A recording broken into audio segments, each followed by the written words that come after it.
AI, Artificial Intelligence. AI Kalian harus pelajarin AI dari sekarang. dan kecerdasan buatan atau Artificial Intelligence AI di masa kini kian pesat. Kini AI terus dikembangkan untuk mendukung ilmu pengetahuan dan teknologi termasuk di bidang pendidikan. Computer IBM Indonesia menyebut pentingnya peran teknologi AI dalam transformasi digital di Indonesia. Secara tegas, Presiden Direktur IBM Indonesia Roy Kosasih mengatakan manusia tidak akan digantikan oleh AI, namun dengan syarat sumber daya manusia dilatih untuk adopsi teknologi. Assalamualaikum warahmatullahi wabarakatuh. Selamat datang di podcast kali ini. Semoga kita semua, terkhusus teman-teman, selalu dalam keadaan sehat, semangat, dan juga tetap produktif. Teman Himsaka, tempat bercerita untuk meraih asa.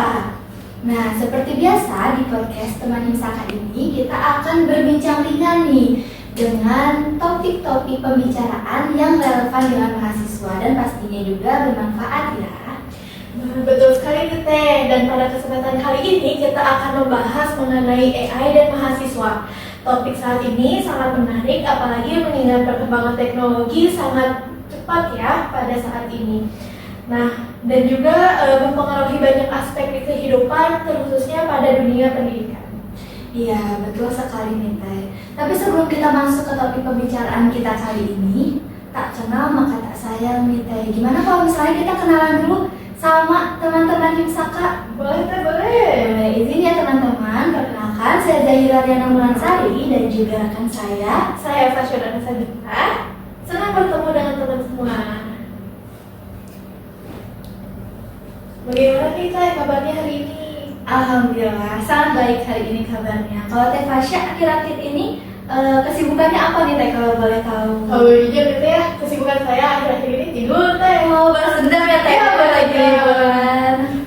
Oke baik, perkembangan Artificial Intelligence atau kecerdasan buatan ini dalam beberapa tahun kebelakang itu kan berkembang dengan sangat pesat ya. Nah, teknologi ini itu memberikan banyak manfaat di berbagai bidang. Nah, salah satunya adalah bidang pendidikan. Nah, sampai di lain sisi itu muncul nih pertanyaan yang sangat penting, yaitu bagaimana sih mahasiswa mengambil peran dalam memanfaatkan AI ini yang berkembang dengan sangat pesat agar tetap memberikan manfaat dan juga tidak akhirnya membodohi gitu ya. Nah, di sini kita ada narasumber yang sangat luar biasa. Salah satu dosen dari program studi ilmu komunikasi. Di sini ada Bapak Mufti Fauzi Rahman, Magister Ilmu Komunikasi. Bapak terima kasih sudah berkenan untuk hadir menjadi narasumber pada podcast kita kali ini. Boleh Bapak mungkin saya hadir dulu sama teman-teman Himsaka. Oke, teman-teman Himsaka, selamat pagi, siang, sore. Dan terima kasih banyak dan apresiasi banget ini salah satu momen teman-teman di kemahasiswaan atau teman-teman di Ormawa punya program podcast ini dan mudah-mudahan berlanjut ya. Alhamdulillah. Halo Bapak, selamat datang di podcast Teman Himsaka ya Pak. Bagaimana Bapak kabarnya hari ini? Alhamdulillah baik, sedikit dingin. Tapi ya alhamdulillah lanjutin ada kendala. Alhamdulillah, senang sekali bisa berbincang dengan Bapak pada kesempatan hari ini. Sebelum kita masuk ke pembahasan nih Pak, mungkin Bapak bisa memperkenalkan diri terlebih dulu kepada teman-teman Himsaka. Iya, oke, teman-teman Himsaka, perkenalkan saya Mufti Fauzi Rahman, saya dosen ilmu komunikasi di Fakultas Sosial. Dan alhamdulillah saat ini menjabat sebagai Ketua Divisi Pengembangan Prestasi Beasiswa dan Ormawa. Dan ini juga bagian dari kami nih Himsaka itu ya. Jadi melekat banget dengan kadif kemahasiswaan khususnya saya. Bapak gimana nih perasaannya waktu dapat undangan buat jadi narasumber di podcast kita? Pertama sebenarnya jadi sejauh ini tuh sejujurnya ya di kemahasiswaan khususnya pas saya menjabat belum ada yang mengundang atau belum ada program podcast seperti ini. Dan sebenarnya sudah tercetus nih, kayaknya bagus deh kalau teman-teman Ormawa tuh punya podcast sendiri ya, dan itu menjadi sarana informasi juga ya terlebih potensi-potensi kemudian hal semacam ini tuh buat bekal kita nanti gitu, karena era media sosial kemudian konten gitu, itu tuh tidak lepas dari yang namanya ya konten audiovisual. Jadi ini pun selain sebagai sebuah pembelajaran teman-teman gitu ya, tapi juga sebagai bekal kompetensi buat membuat konten yang lebih berdampak luas. Baik Bapak, mungkin kita mulai dari hal-hal yang mendasar terlebih dahulu. Boleh. Menurut Bapak, apa sih sebenarnya AI itu dan bagaimana perkembangan AI mempengaruhi kehidupan mahasiswa saat ini? Ya, AI sekarang itu lagi marak banget ya, di mana-mana gitu ya, AI semua lini kehidupan gitu ya, AI bahkan sampai ya suara kita gitu ya, kemudian rupa, kemudian bahkan tulisan mungkin yang selama ini teman-teman lakukan dan saya juga sebenarnya itu tuh ya tidak bisa lepas gitu, dan saat ini memang perkembangannya AI sudah jauh melampaui, apalagi sekarang gitu ya, ChatGPT. Kamu tuh nggak teman-teman perkembangan di sana? ChatGPT 5.0 kalau nggak salah gitu. Jadi itu sudah, kalau kita kembali ke 4.0 udah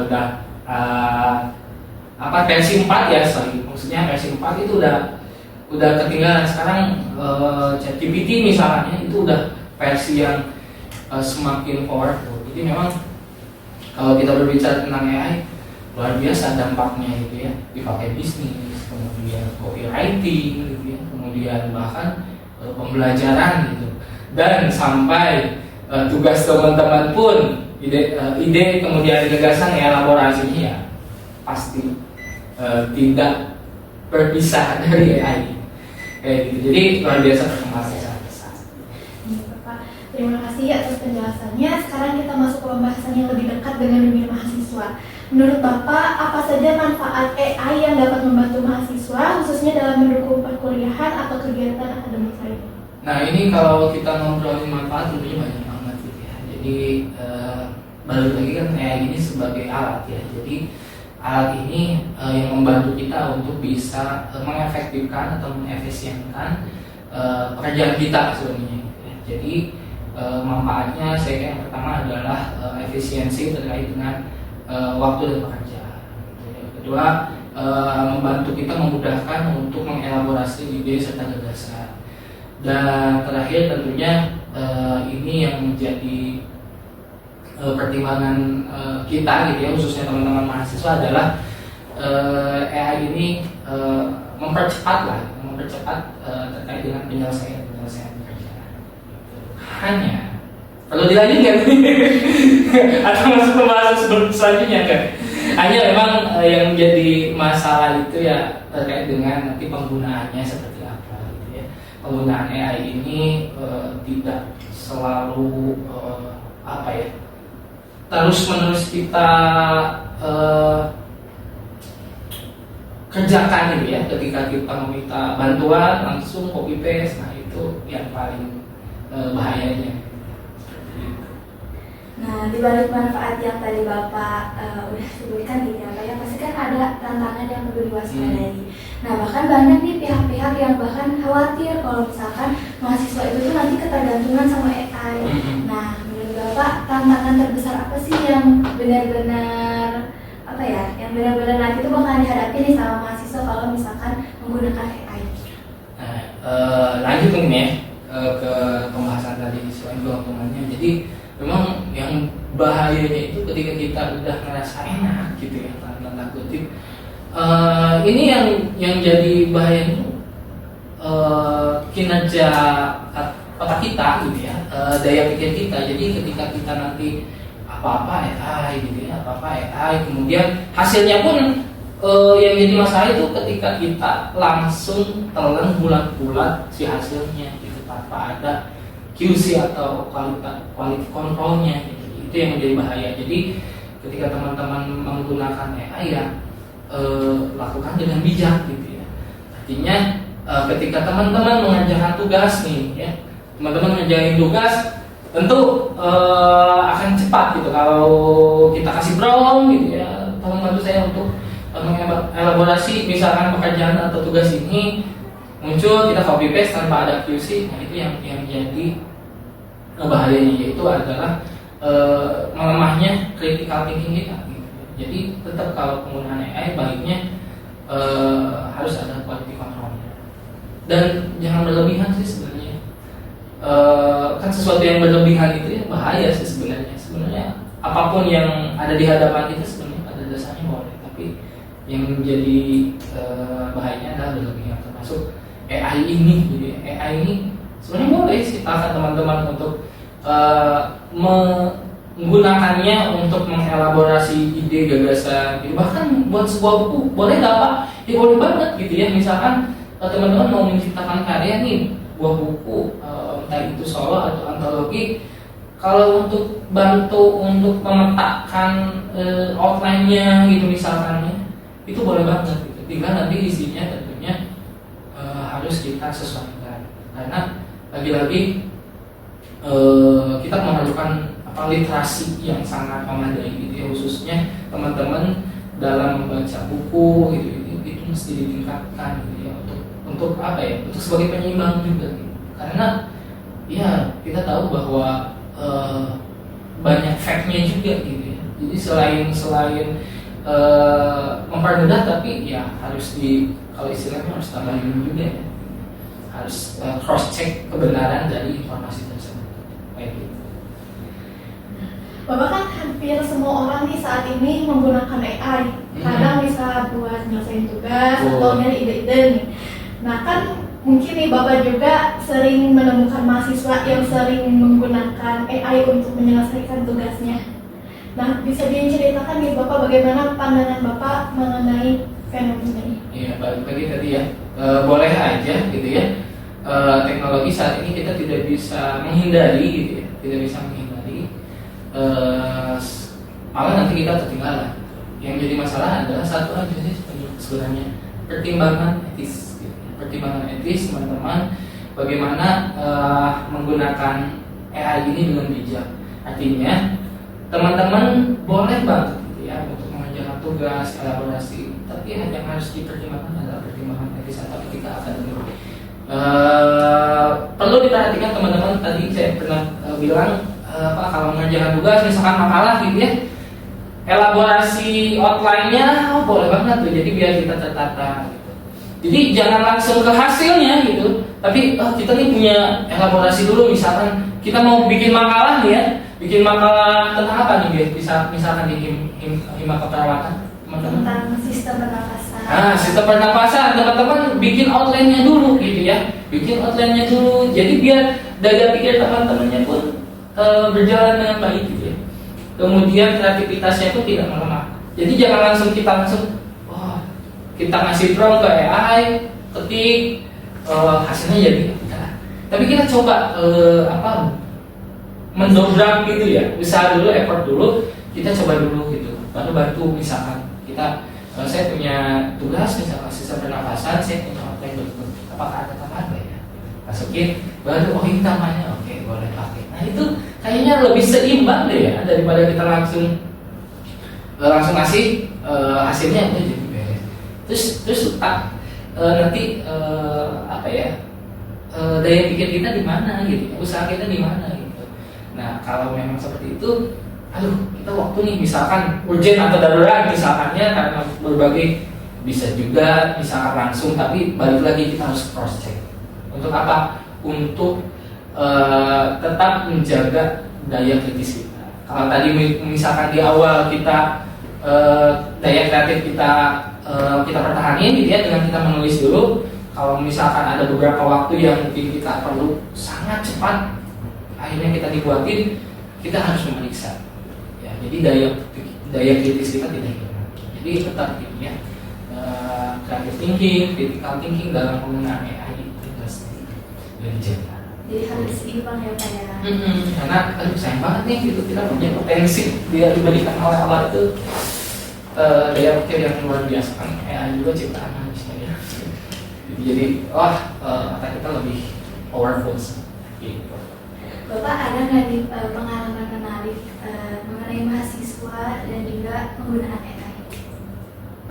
pengalaman menarik mahasiswa, iya ada banget gitu. Jadi pas ngerjain tugas gitu ya, kita kan tahu ya kalau di AI itu ada semacam apa ketika kita ngasih prompt hasilnya ada, terus pas di akhirnya tuh ya iya, apakah saya perlu apakah Anda perlu bantuan lebih lanjut untuk saya membuat slide? Nah, itunya yang di copy paste gitu ya. Dan itu saya kira kebodohan yang sangat bodoh ya. Jadi artinya soal itu saya maksudnya untuk apa ya? Untuk menghasilkan suatu hasil dari AI aja kita tidak bisa mengontrol atau memeriksanya kembali, artinya ya itu harus kita tingkatin lah dari daya kritis kita, periksa lagi ya. Kemudian kan kalau di AI itu kalau hasil misalkan makalah gitu ya, itu kan sangat kelihatan banget ya, artinya gaya penulisannya sangat kentara banget, jadi yang bakal ketahuan lah gitu ya. Dan yang paling penting itu adalah AI itu terlalu sempurna kalau untuk tugas mahasiswa gitu. Jadi hati-hati teman-teman, kadang terlalu sempurna itu soal itu saya maksudnya bukan nggak percaya sama teman-teman, tapi ya luar biasa gitu hasilnya, sangat menakjubkan. Jadi saya kira ini yang harus perhatikan teman-teman, bahwa ya balik lagi kalau terlalu sempurna biasanya copy paste-nya brutal gitu. Jadi ya tetap ada sentuhan-sentuhan kita lah ya gitu ya, biar kita tidak menggunakan segala daya upaya kita, tidak plagiasi gitu ya, karena kan memang ini juga riskan untuk plagiasi, karena data-data yang dari internet kan semuanya sebenarnya masuk ke sana, diambil dari sana. Itu teman-teman. Baik Pak, mungkin sekarang kita masuk ke segmen yang paling ditunggu-tunggu, yaitu Tawa Temaka, Tanya Jawab Teman Himsaka. Nah, di sesi ini kita bakal bacain pertanyaan dari teman-teman Himsaka seputar tema hari ini. Buat pertanyaan yang pertama nih, bagaimana nih Pak cara agar mahasiswa bisa memanfaatkan AI tanpa melupakan proses belajar yang sesungguhnya? Oke, teman-teman, satu pertanyaan gini ya.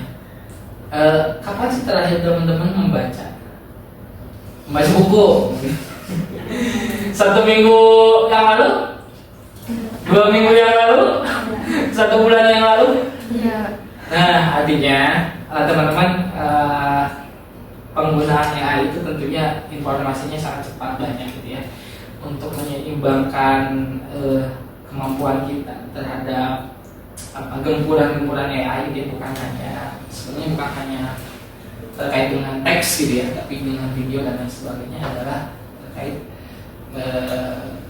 tadi bagaimana kita bisa menyeimbangkan gitu ya, pola pikir kita, daya pikir kita untuk menghadapi keterbaruan gitu, semuanya teknologi gitu ya. Membaca sangat bisa membantu kita untuk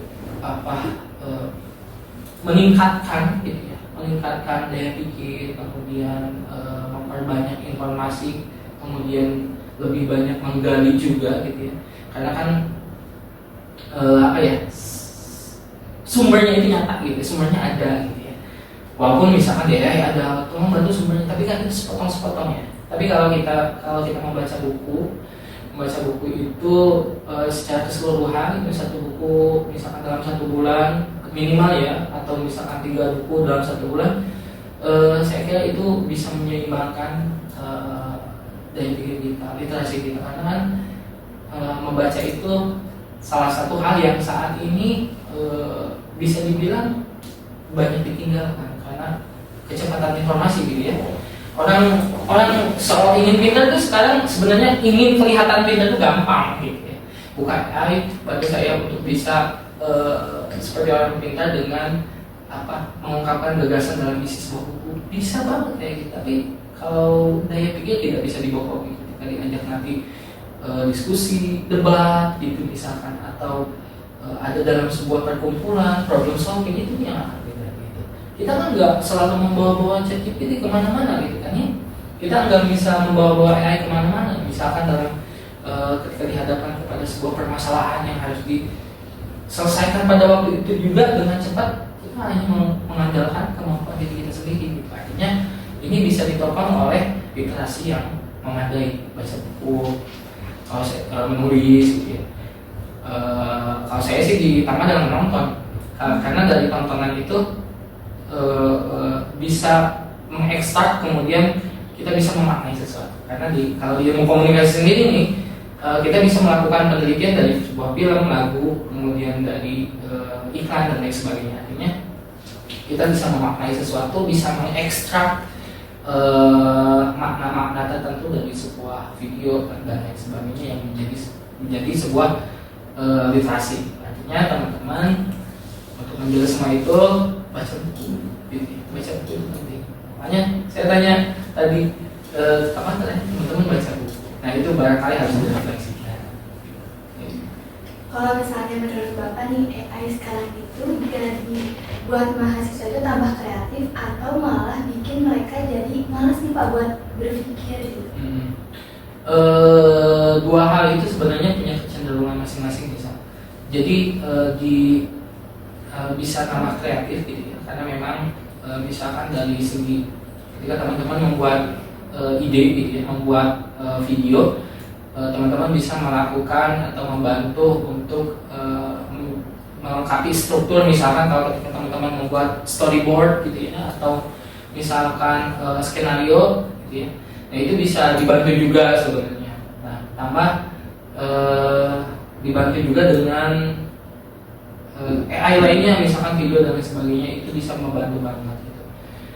Itu daya kreativitasnya bisa lebih lengkap lah gitu. Tapi di sisi lainnya balik lagi kayak tadi ya, hati-hati juga kita harus bisa menyeimbangkan itu dengan daya pikir kita sendiri gitu ya. Jadi seimbang lah gitu. Jangan terlalu berlebihan di tengah-tengah gitu ya. Kita menjauhinya juga jangan gitu. Kita terlalu melekat banget jangan. Jadi sebaik-baiknya segala sesuatu adalah yang di tengah-tengah gitu ya. Jadi seimbang. Cukup jadi apa ya? Iya gitu jadi. Ya tugas kita sebagai insan yang ulul albab atau berpikir gitu ya, jadi bekerja dengan baik gitu. Karena kan itu diambil dari semawa itu kan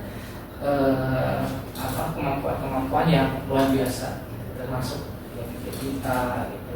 Kemudian segala sesuatu yang ada di dalam kemudian apa yang kita gunakan atau pakai itu luar biasa, anugerah yang sangat besar.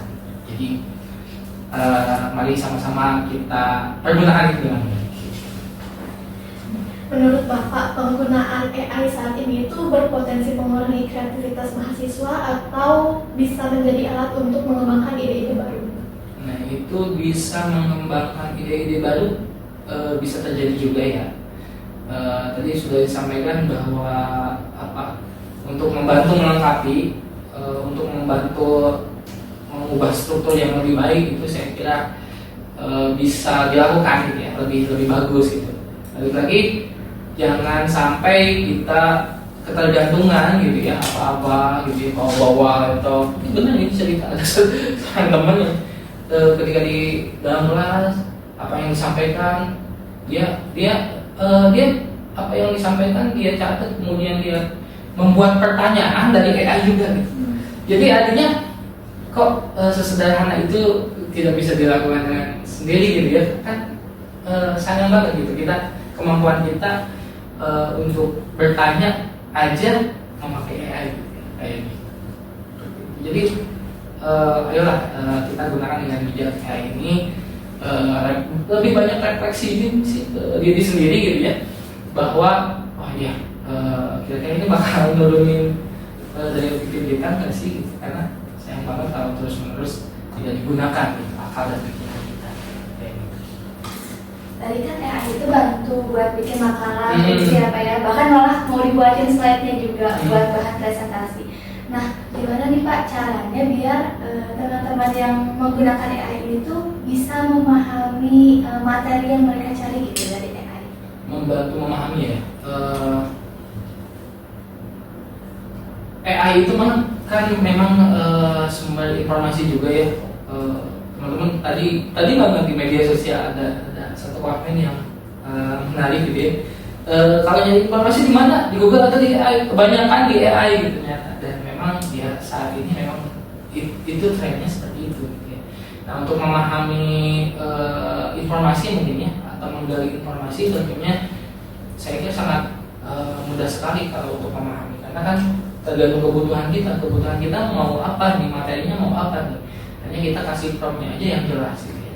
Kalau promptnya secara umum pasti hasilnya akan secara umum, kalau hasilnya lebih mendetail pasti sesuai yang kita harapkan seperti itu, artinya sesuai kebutuhan. Kalau kita mau memahami, untuk pemahaman sih sepertinya gitu ya, kalau untuk bentuk tekstual itu cukup dibaca dan dipahami saja. Cuman memang masalahnya tadi kita harus cross check dengan referensi yang ada. Gitu. Kita kan punya perpustakaan nih di sini nih, perpustakaan juga harus dibantu dengan sumber yang valid. Kemudian sumber yang tentunya bisa dipertanggungjawabkan. Itu yang paling penting. Misalkan di AI juga ada keluar misalkannya artikel.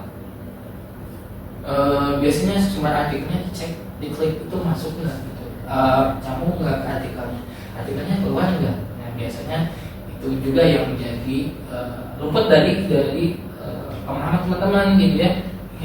Ini ada referensinya, langsung copy paste, nggak dibaca, nggak di cross check, ya, langsung aja dipakai referensi. Padahal pas diklik linknya fake gitu ya. Atau kadang ya memang tidak sesuai judulnya, ini yang bahayanya.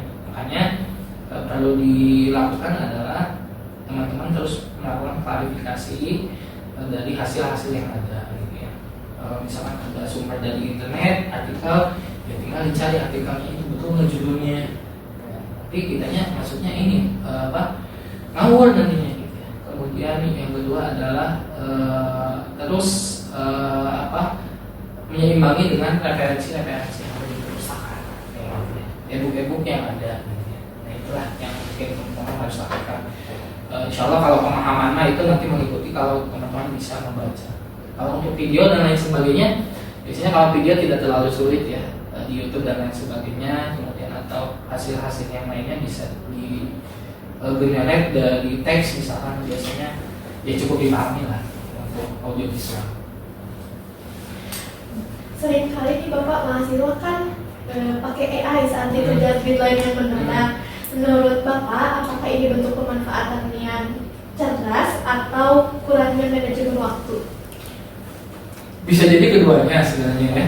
Manajemen waktu sekarang kan, bukan sekarang sih, dari dulu kan kadang menunda-nunda itu sesuatu yang bagi sebagian orang, aduh saya mah idenya muncul kalau mepet, the power of kepepet gitu ya. Sehingga apa ya, ide atau tugasnya itu cepat selesai. Nah, saya kira ini terkait dengan mindset ya teman-teman. Jadi kan kalau kita berbicara mindset ada dua ya, growth mindset and fixed mindset. Kalau mindsetnya kita mau bertumbuh nih, kalau kita mau grow mindset yang bertumbuh, tentunya ini yang harus dilakukan adalah start at the end. Memulai dari akhir, artinya kapan nih kira-kira tugas itu dikumpulkan atau deadline-nya. Jadi kita tarik mundur gitu ya. Artinya misalkan seminggu lagi, oke, di 3 hari yang H-3 hari harus tulis gitu ya. Belum lagi misalkan mata kuliah itu baru satu mata kuliah loh gitu ya. Belum mata kuliah lain. Tentunya memang ini yang perlu dilakukan adalah betul manajemen waktu yang baik gitu ya. Jadi manajemen waktu yang baik ini adalah salah satu strategi yang bisa digunakan oleh atau teman-teman menggunakan strategi misalkan 1 hari buat ngerjain tugas saja gitu ya, 20 menit ngerjain tugas, istirahat misalkan 5 menit, balik lagi. Tapi di lain hari teman-teman bisa mengerjakan tugas-tugas. Jadi tergantung bagaimana strategi manajemen waktu teman-teman. Artinya itu bisa terjadi karena manajemen waktu yang kurang baik ya. Tapi juga bisa menambah kreativitas cepat, iya gitu ya, karena kepepet kan itu dilakukan sendiri ya. Misalkan karena deadline udah mepet, karena kita pepetin gitu ya ke deadline, akhirnya balik lagi semuanya tanpa ada sentuhan kita. Kalau dengan manajemen waktu yang baik, saya kira dengan bantuan AI pun tidak ada masalah selama itu ada sentuhan kita, misalkan ketika kita menulis satu makalah ya, makalah itu kita buat, kita beresin, misalkan H-3 dari deadline, kemudian kita periksa lagi gitu ya, oh kayaknya ada yang kurang nih, kita cek lagi, edit lagi gitu, apa yang kurang, misalkan kurang gambar, apa yang kurang lagi, oh iya referensinya kurang gitu. Jadi kalau waktu atau manajemennya waktunya baik gitu ya, ada waktu untuk menyempurnakan, bahkan tanpa bantuan AI pun kita bisa. Ya pengalaman sih saya pun sebenarnya pernah kayak gitu ya, karena memang tugas yang mepet, tugas yang banyak dan sebagainya. Tapi balik lagi bagaimana kemampuan kita untuk bisa memanage itu. Gitu. Mungkin ini pertanyaan yang terakhir ya Bapak, sejauh mana baiknya penggunaan AI saat pengerjaan tugas ataupun lainnya dalam dunia perkuliahan? Pengerjaan tugas silakan teman-teman, maksudnya optimalkan kemudahan digital ini untuk mengerjakan tugas gitu ya.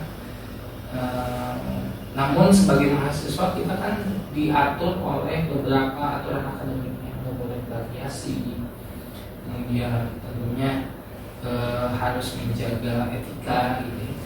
Nah ini pun sebenarnya relate dengan yang tadi saya disampaikan bahwa pertimbangan etis kita itu harus kita pikirkan gitu ya, apakah ini terus menerus kita akan seperti ini gitu ya, hanya akan beresin tugas sudah dapat nilai, tapi kemampuan kita refleksikan aja deh sama diri sendiri, kita udah dapat apa gitu, kita udah dapat apa dari mata kuliah ini gitu. Saya pernah mengajar mata kuliah digital marketing. Di digital marketing ini ada satu pertemuan membahas tentang AI gitu ya. Saya ajari tentang AI, tapi saya sampaikan di awal bahwa yang paling pertama adalah bagaimana kemampuan kita dulu gitu ya untuk bisa menggunakan daya kreativitas kita atau inovasi kita dalam merancang segala sesuatu. Pada akhirnya di prosesnya boleh kita dibantu, misalkan apa yang mesti disempurnakan, apa yang kurang, nah itu boleh banget. Selanjutnya pakai sentuhan kita lagi gitu ya. Jadikan AI ini bukan sumber utama, tapi memang benar-benar asisten ya. Kemudian alat gitu. Yang namanya alat kan kita nggak serta-merta terus menggunakan alat gitu. Tapi itu menjadi bantuan saja gitu. Ketika kita membutuhkan bantuan ya kita membutuhkan. Tidak sepenuhnya total gitu ya, hidup kita relakan gitu. Karena memang bahaya juga, riskan juga nanti gaya bahasa kita, kajian kita, penelitian kita itu ya di database-nya ya, ada lah gitu di sana. Gitu. Jadi tidak menggantungkan sepenuhnya sama AI itu Betul. ya Pak ya. Nah, mungkin sebelum podcastnya ditutup, Bapak boleh dong mau minta 1-2 motivasi buat teman-teman Himsaka biar semangat kuliahnya, biar bisa memanfaatkan AI juga dengan sebijak mungkin. Iya, buat teman-teman Himsaka, saya bilang ini keren banget sih gitu ya. Mudah-mudahan ini berlanjut terus, jangan jadikan beban sih ya.